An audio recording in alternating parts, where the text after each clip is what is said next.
What really makes a person a person? Is it your memories? Your physical body? The fact that you have a soul despite having no memories? What would it be like if everything you thought to be real was all just a lie? How would you take that? Would you reject it all and live in spite of the lie, despite the damage it might cause? Would you accept it and want the truth to prevail, even if it might mean what you thought made you would disappear? And with both of these questions, what if other people got involved? What if they got hurt by the lie that surrounded you? What if they wanted the old you back? The one you didn't even know could exist? The one they knew, even if it all was a part of a lie? And with all of that, would you want it to change? And if you did want it to change, how would you go about it? These are the questions that get raised by Kingdom Hearts 2 and in 358 over 2 days. Now I'm gonna want you to put a pin in that for just a moment as we cast our gaze over to Kingdom Hearts 1. Kingdom Hearts 1 has a lot of jank, and I do mean a lot of jank, but it is supplemented with a lot of heart. A lot of what you could do in that game follow the principle of, hey, wouldn't it be cool if, just mainly that it was focused on being Disney and Final Fantasy with a splash of Kingdom Hearts flair here and there. And then if we look over to Chain of Memories, that is where the story fully becomes more Kingdom Hearts and less Disney or Final Fantasy, despite keeping the IPs included. For example, it gives us the entire concept of nobodies, which flips the idea of a Heartless on its head in all of its creation. Then it gives us the mystery around Naminé and Roxas, and how they were made and the mystery surrounding everything else around them. And then they gave us Organization 13 as antagonists, which, if you've seen my Chain of Memories video, you'll already know that I love the colorful cast that we have in Organization 13, especially Axel, who is still my favorite character so far. Still got it memorized? I bring these both up because Kingdom Hearts 2 takes what makes both of those games so good, and it polishes them with a fine-tooth comb. And to go along with Kingdom Hearts 2, we have 358 over 2 days, which I will hereby be calling Days just to save time. Days contextualizes a lot more of the story of both Kingdom Hearts 2 as well as Chain of Memories, by exploring the character of Roxas and Axel a lot more, so it's not just backstory dressing to make the events of Kingdom Hearts make sense. And it gives us a genuinely emotional story where it gets to address the questions of what makes a person, which if you know the types of stories that I like to explore, such as Signalis, you would know that I very much like that question being asked in my video games. So come with me, as in this video we dissect what makes Kingdom Hearts 2 and Days so damn special and so damn fun. Now to make sure everything in the story makes sense, let's go over the story of Kingdom Hearts 1 and Chain of Memories real quick. In Kingdom Hearts 1, Riku got possessed by the entity known as Ansem, Seeker of Darkness, and the Ansem reports we find in Kingdom Hearts 1 show that Ansem was an overambitious researcher who welcomed the Heartless into his world until he essentially became their master by becoming lost to the darkness, and this Ansem-possessed Riku unlocked the darkest parts of Maleficent's heart. Yes, Maleficent was a villain, by the way, and thus turned her into a dragon, which Sora promptly then killed. Ansem wished to reach Kingdom Hearts, which is the heart of all worlds, and he used the door to darkness in order to do so. Did somebody mention the door to darkness? This required both all of the pure lights present, which are almost all of the Disney princesses, but also Kairi, and of course he also needed the Keyblade wielder. With Kairi being one of these pure lights, she was kept hostage in Hollow Bastion, where she remained unconscious due to her heart being inside of Sora. But she didn't become a Heartless, however, due to her heart being of pure light, and therefore no darkness. Sora used the new Keyblade that belonged to the Ansem Riku in order to unlock his heart and thus free Kairi's, but just because his heart was strong enough to wield the Keyblade did not mean it was pure, and this resulted in Sora becoming a Heartless, even if it was for only like 15 minutes. After venturing into the deepest pits of darkness at the end of the world, Ansem is defeated by the power of light, and Riku's fate is left undetermined as he and Mickey Mouse stay on the other side of the door to Kingdom Hearts so that it may be closed, and afterwards all of the worlds that were lost to darkness return, as well as those who were displaced by such events. Kairi, however, returns to the Destiny Islands, despite an earlier point in the story showing that she's from the world known as Hollow Bastion. Chain of Memories takes place immediately after these events, and in it, Sora, Donald, and Goofy are called to Castle Oblivion by Organization 13. While in Castle Oblivion, all of their memories are being slowly rewritten by Kairi's nobody, Naminé. Naminé is doing all of this while under duress forced by members of Organization 13, so that Sora would be more willing to do what they want him to do with little to no question. And once the reveal is made that Sora's memories of Naminé are fake, he still promises to remember her as if those memories were real, but he still wants to remember his other friends and his goal, so he elects to have his memories reconstructed back to the way they were. All the while, Riku comes to terms with the darkness within himself and learns how to control it better, choosing to walk the line between light and dark. And during the events of Chain of Memories, Days is taking place, whereas Kingdom Hearts 2 starts 1 year after Sora goes to sleep to have his memories relinked. In Days, we follow Roxas, who is a nobody, becoming a member of Organization 13 and uncovering what it means to actually be a nobody, and if it's as he's been told by everybody. There's also another new character who accompanies Roxas, and that's Xion. She's a bit mysterious in that only people she wants to see her can actually see her with her hood off. Early on, it's also revealed that she has the power to wield the Keyblade. During this journey, Roxas also befriends Axel, who in Chain of Memories was an anti-villain, going against both Sora and the actual villains of Chain of Memories, Marluxia and Larxene. In Days, Axel is a far more compassionate and caring person who desperately wants to have friends and cherishes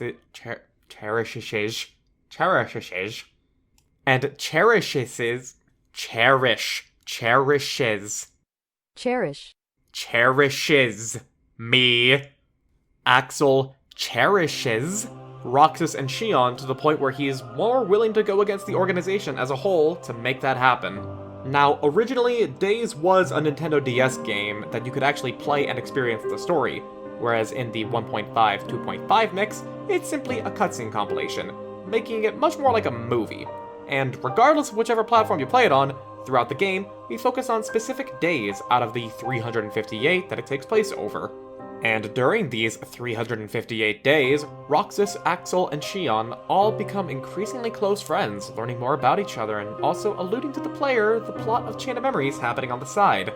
All's not well, however, as tensions rise between Axel and Organization 13, and that due to revelations about the nature of Xion, her friendship with Axel and Roxas is both put into question and in jeopardy. However, I won't get into spoilers about that, as it's a really big revelation, but at the end, I did end up tearing up, because it's very emotionally charged.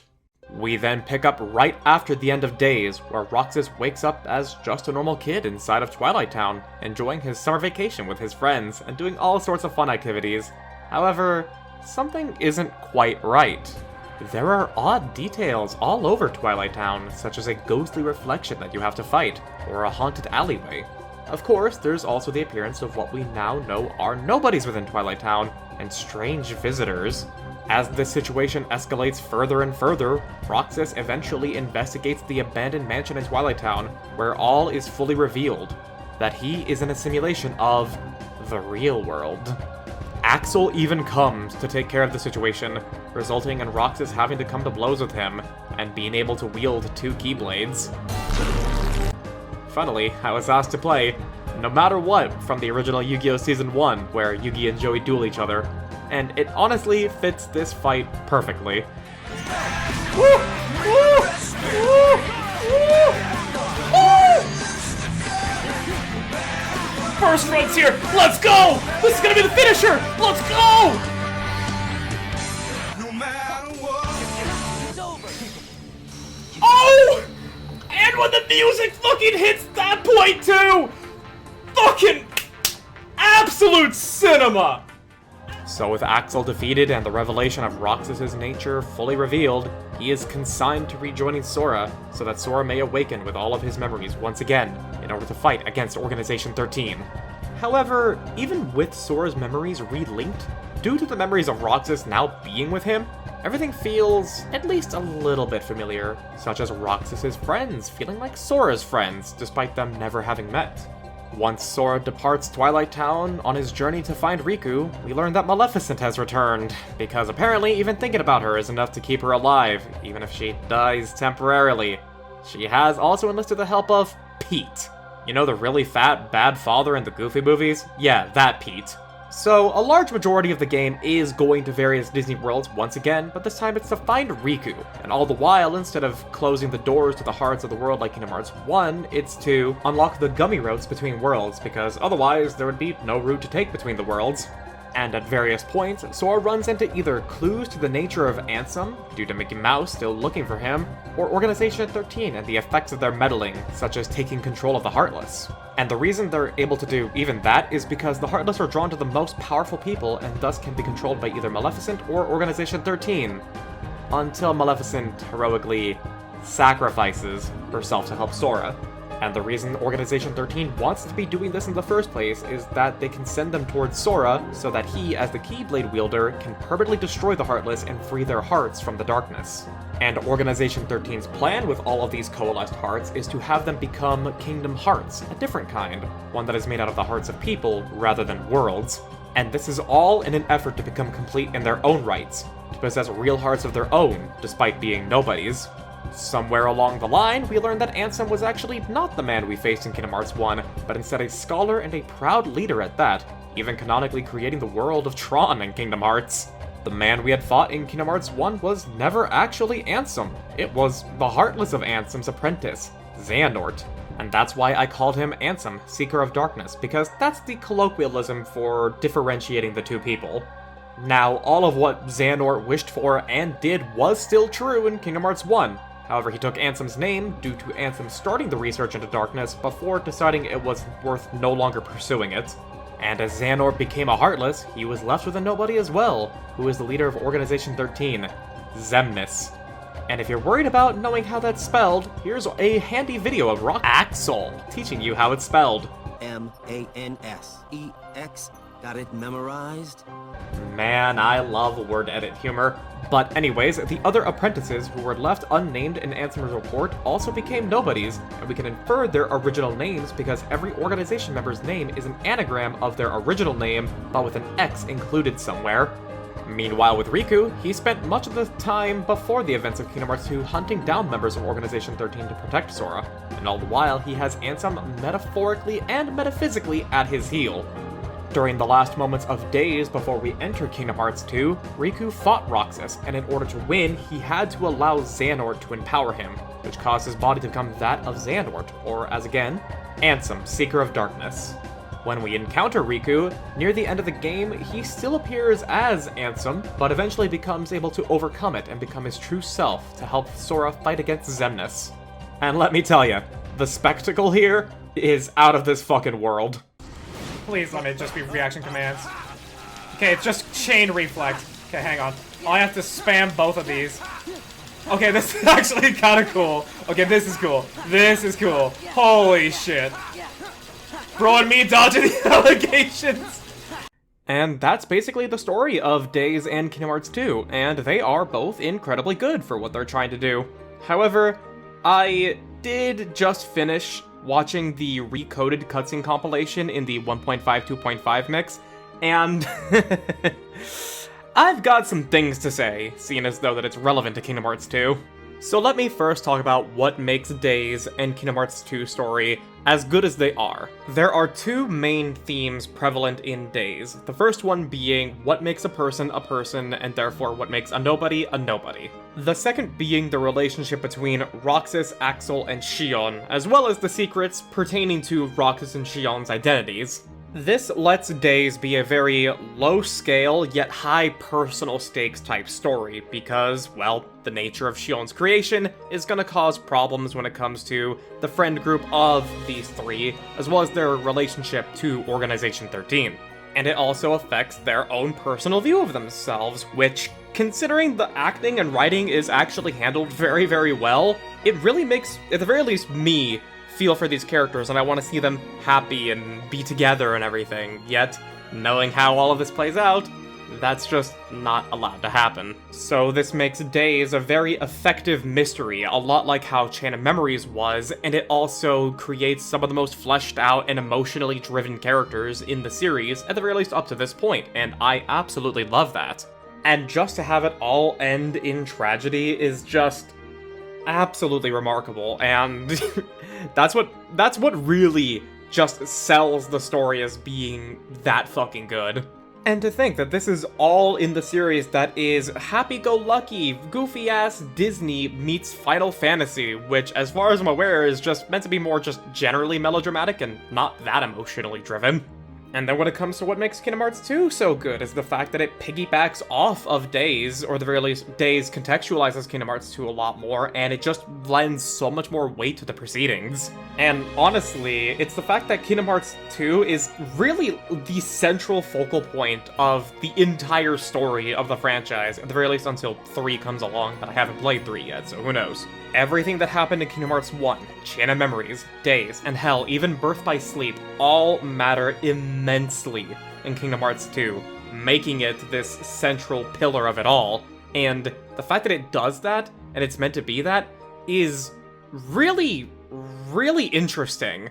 And it makes me really invested in how every new entry may play along with what Kingdom Hearts 2 has done, and how it utilized other aspects from other entries into the series. But then comes along Recoded, and oh my goodness, do I fucking wish that I never saw anything of this fucking story. To summarize the events of Recoded is very, very simple.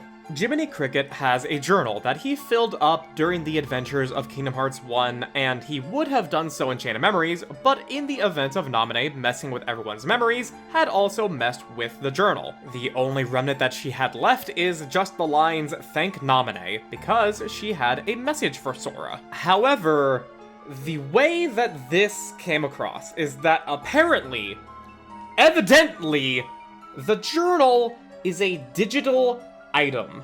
And so, after the events of Kingdom Hearts 2, Mickey, Donald, Goofy, and Jiminy use a computer to analyze the data within this apparently digital journal, which had no evidence of being digital to begin with.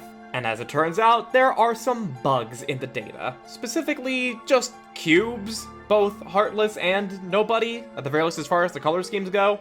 And if they want to reconstruct the data that is from the journal before the memories got altered, they need to clear out these bugs. And so what do? They create a digital Sora in order to clear out the bugs, which, I mean, this game was just meant to be a flip phone game that was then made for the DS, so sure, why not? It's just a little spoof, who cares? Well, I'll tell you who cares. The writers, because of that whole fact that Naminé had a message for Sora. And so for a large majority of the game, it's just gonna be this digital Sora going through the events of Kingdom Hearts 1 with a little bit of a twist on the fact that it's in a digital world, which again, not that big of a problem.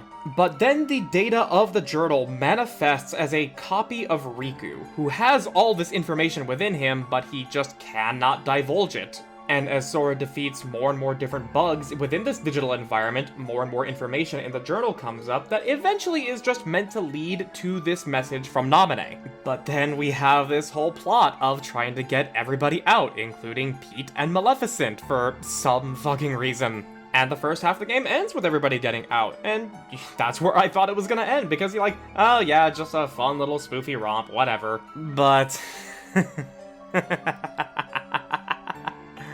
oh boy, was I wrong. How stupid was I? Because then what you do afterwards is that you see this digital Sora go through Chain of Memories, with this digital Riku sending him there, as well as digital Roxas testing Sora to see if Sora is good by having him feel all the pain of forgetting everybody. And then he hears this whole spiel from digital Roxas, and then he gets the message from Naminé, and all of this is framed as though it's the real Sora that is being given these lessons and being given this message, but it's not. It's a digital Sora that everybody's watching go through these events as if it's him. So it means absolutely fucking nothing, especially with his relationship to Riku, who isn't even the real Riku. It's a digital replica of him using the journal's data. And what's worse is that the lessons actually are good, the writing is good, the dialogue is good, but it all means fucking nothing because this is a digital Sora having a heart-to-heart with a digital memory of Naminé and a digital Riku, so it means absolutely and utterly fuck all. And you wanna know what makes it all the worse? It's the fact that at the very end, with this message from Naminé, It alludes to the fact that Sora has to save Ventus, Terra, and Aqua from birth by sleep. But that is it. That is all that fucking matters. If that wasn't included, we would not have to worry about the story of this game, but we do, and we have to deal with how fucking stupid and inconsequential it is. So yeah. Days is good. 2 is good. Recoded is fucking worthless. And by including it now, I extend the length of this video for better and for worse, but I have vented my frustrations about it. I don't know how much footage you'll actually see be put together in an intelligent way because I fucking hate this story. So, let me just get on to what actually makes Kingdom Hearts 2 so fun, which is the gameplay. Now, I've played many an action game in my time, and even if it's not as tight or as complex as a Souls-like game or a fighting game, despite me not really playing many fighting games, Kingdom Hearts 2 is one that emphasizes fun and power fantasy through the actions you take, and it allows the numbers to come later, but they never really get out of hand. And both through the narrative as well as, it being a new game, it manages to set up a nice zero-to-hero development from where you have very little abilities, very little movement, very little options in combat, to becoming an absolute god in the late game. One key example I can give is that the Jello Apocalypse video I mentioned back in my Kingdom Hearts 1 video showcased a criticism that the game thinks that dodging should be optional, and now after having played Kingdom Hearts 2, I can provide context on that. Yes, you cannot dodge at the start of the game, so instead you have to parry attacks or learn how to completely avoid them, which is my preferred method of dealing with such attacks. Specifically if it's the deflecting kind of parry like in Sekiro or in Lies of P, which thankfully Kingdom Hearts 2 does. Also, dodging is not a skill that you equip like you would for the series. Instead, you earn it by leveling up various drive forms to certain levels. And speaking of drive forms, they are an aspect of Kingdom Hearts 2 that I have come to greatly enjoy. What drive forms are is that at various points in the game you unlock special forms or modes that you can enter that all specialize in a specific type of combat, such as pure melee with combo strings, magic, a bit of both, limits being used more frequently, as in, the Bonks or Ragnarok from Kingdom Hearts 1, or just making your entire moveset, both magic and melee, into a flying blender. And each one of these forms levels up differently in different ways, such as defeating certain enemies, using abilities, or just hitting things enough, depending on which form you use. And each form has a core movement ability that levels up as it does as well, and at certain levels of that form, it carries over to your default state, allowing you to get natural progression of your movement and ability to explore. And the way that I've come to feel about it is that it's very Metroidvania-esque. You see an unlockable or a specific chest that you can't get to just yet unless you do some really weird stuff. But as you play through the game and you unlock better movement abilities, you eventually will just be able to get to it with complete ease. And eventually, all of this gets tested in a super late game area that has a shit ton of rewards and can lead to secret mini super bosses. Another feature added to Kingdom Hearts 2 was reaction commands, which you can press in proper context to interact with certain enemies.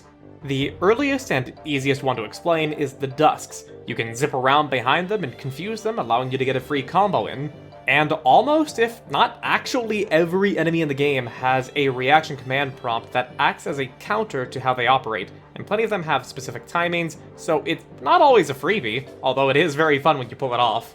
This allows for fights to become a lot less of just endless combo strings beating someone down, or nuking them with magic, or hit 5 times, parry 5 times, rinse, repeat, and it can give it a nice flow and cinematography to it all, especially considering when bosses are also given these reaction commands. It can be pretty much anything to make it a lot more interesting, or just plain old fun. Like, even the most insane boss fights in this game have reaction prompts, and a lot of them lead to whole-ass cinematic moments that can act as peak finishers or just a highlight of the fight. Speaking of bosses, aside from Agrabah, which just seems to be cursed to have shitty boss fights all around in every single game, all the bosses in Kingdom Hearts 2 are an absolute joy to go through, and are largely a pure spectacle with interesting mechanics to go through as well. All of their moves are big and flashy, and many can be parried back to back, allowing you to feel very skillful against them and avoid most damage, if you're good enough. One really special thing about the bosses in Kingdom Hearts 2 that I really haven't seen in any other game, at least as far as I remember, is that every single boss has a number of hits that they can take before they counter on the next one you do and hit you back with an impressive attack, which still lets you be on the offensive but prevents mindless button mashing for victory. And the benefits of all these carry over into the optional bosses, which largely are going to be the organization members located across the entirety of the game. And these boss fights are one hell of a treat. They both allow you to get a fun fight in, decent rewards, and it also lets you experience what the ones in Chain of Memories would be like in a fully 3D action game as opposed to one that's mixing in card-based combat. And don't think their little overworld symbols are the end of it. No. Once you go through the parkour cave, you get to fight all 13 members in their super boss forms, which really put your skills to the test. And some of them are more fair than others, and plenty of them have a specific gimmick that can turn the game's combat on its head, such as the Dragoon guy, who you don't get to attack normally very often, but can instead learn from him and use a Dragoon's jump to stagger him or invuln through his more bullshit attacks. And that is largely what the core game is gonna have, but there is one other fight that I really want to talk about. Lingering Will.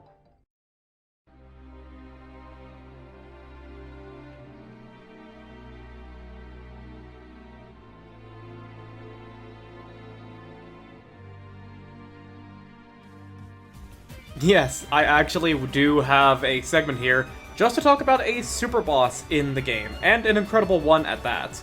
I typically don't play games that have optional super bosses like these, or if I do, they're never framed as such, or I just don't realize. I just always see it as optional content with a boss that could potentially be the hardest in the game, although I do know that this is a trope in many JRPGs. But despite that, I still acknowledge just how difficult and how mechanically intensive Lingering Will is as a boss. It requires you to use every single skill you learned in this game, both in terms of how to play and also what you actually picked up as you were leveling up. But then even despite that, it knows how to throw a wrench into it all, so you have to adapt to a very intense situation multiple times on the fly. A very clear and obvious example would be that he has a move that can lock you out of doing melee attacks, so you have to use either limits or magic damage to break him out of that lock, and all the while, he's doing a very telegraphed and parryable attack to create an opening for you to hit him with magic. But then he can instead lock you out of doing magic or using items, so you have to hit him in melee a bunch of times to break the lock, but it does a very long combo chain that forces you to be patient and parry him so you don't get greedy. And once you break out of either of these, who knows, maybe he'll just go into his motorcycle form and knock you around, or pull out a bow and stun you, and you're gonna have to dodge and parry and do all these crazy moves right after. And with all of his moves, I think that there are just enough to make sure that it's a fair bit of time for you to familiarize yourself with them, doing multiple attempts, understanding their timings, and how much you can get in before he retaliates, but not so much as to where you have to come up with a mental flow chart to understand when certain abilities overlap, it is just basically a reset or not, although I did kind of approach it that way. However, the AI seems to be structured in such a way that it appears to me that it has a selection of patterns for the boss to go through on any given attempt. This means you could get a wide array of attacks that you have to deal with and you have to constantly adapt, or you could get a very easy pattern and rush to phase 2 very quickly, or you could get a pattern where he just takes forever running around the arena on that stupid hover bike, and you have to just keep parrying the laser turrets, waiting for him to stop. Oh, and yeah, Phase 2 is also absolutely insane, and is an incredibly dangerous test of your ability to parry, dodge, and just generally avoid taking hits. The transition itself is absolutely ridiculous, and I'm certain it would kill you if you didn't unlock the ability that prevents you from being comboed to death, because I have no idea how I could avoid all of that. And the phase itself is just non-stop aggression from him, and you need to know exactly when it's your turn, or else you will just fucking die. Oh, and fun fact, he can do the transition as an attack in Phase 2 multiple times. Oh, and don't rely on Donald or Goofy to help you out. At best, they can provide you an ether, but I wouldn't even count on that. And putting this all together, it took me a fair bit of attempts to kill it, and I had to really perfect my strategy. It's over. Apparently, though, there's a tactic where you reduce your attack chain limit to a specific number using keyblades and abilities in order to unlock Lingering Will indefinitely. But I never fully figured it out, and I wanted to fight him my way, and not some cheese way I was told would be better.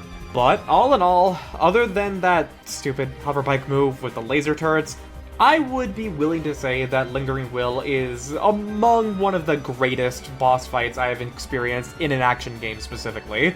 It may be a pain in the ass depending on how you play the game, but I think it is more than worth giving a shot if you're going to be playing through Kingdom Hearts 2 again anytime soon, especially on Critical.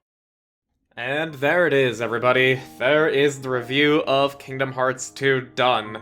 And I gotta say, looking back through all the footage, making the video, and playing the other games, it really goes to show that this game is just peak fun, and it is the central pillar to the entire story of Kingdom Hearts 2, at the very least as far as playing Recoded's cutscene compilation and Birth by Sleep. Just, the gameplay is so god-dang fun, and it has a nice build-up of the villains, and it connects to everything beautifully, and it has a lot of meaning in it when it comes to the story of Roxas and the Nobodies, especially when it's given the added weight of Days, and then theoretically bolstered by Recoded, yet ultimately just ruined by how awful Recoded has been executed. I've heard that future games after Recoded really take a nosedive in terms of the story's quality, and the whole reason I'm playing this franchise in the first place is to make my opinions, so we'll see on that. However, I at the very least trust that the games will still remain fun in their own way. Like with Birth by Sleep, the command system has been a really fun treat, like a combination of Kingdom Hearts 2 gameplay with Chain of Memories, and I love both those games, so hey, good stuff. So look forward to me playing through the rest of them on stream, both here on YouTube and on Twitch, and look forward to the upcoming reviews, whenever they may be. And before I say my farewells to all of you and cast you back into the YouTube algorithm, if you may have found this video, I just want to say thank you for watching the videos in the first place. I still am very, very grateful that people have been watching what I have made in some capacity, and I apologize that this one has taken so goddamn long. You know how it is with money. I did have to do some job stuff, and now I'm doing editing for hire, so if you guys like my videos and you want to support in more ways than just liking, subscribing, and commenting, which by the way, I would appreciate if you did that, you can go to my VGen link, which is in my link tree that I will provide in the description from here on out. It means a lot to me that you guys want to watch the videos in the first place, and any feedback on that is greatly appreciated. And I hope that I'll have more opportunities to make stuff for both you, myself, as well as other people in the future. It's a really fun treat to make them. So, now this is where we say our farewells. I thank you for stopping by, I thank you for watching how much you did. Even if you did just skim through, just having you be here clicking on the video is more than enough. Obviously, if you want to support more, I already said it. But regardless though, I hope you guys have a great morning, day, night, whatever it may be for you, and I look forward to seeing you both in my next stream and in the next video. Take care, everyone.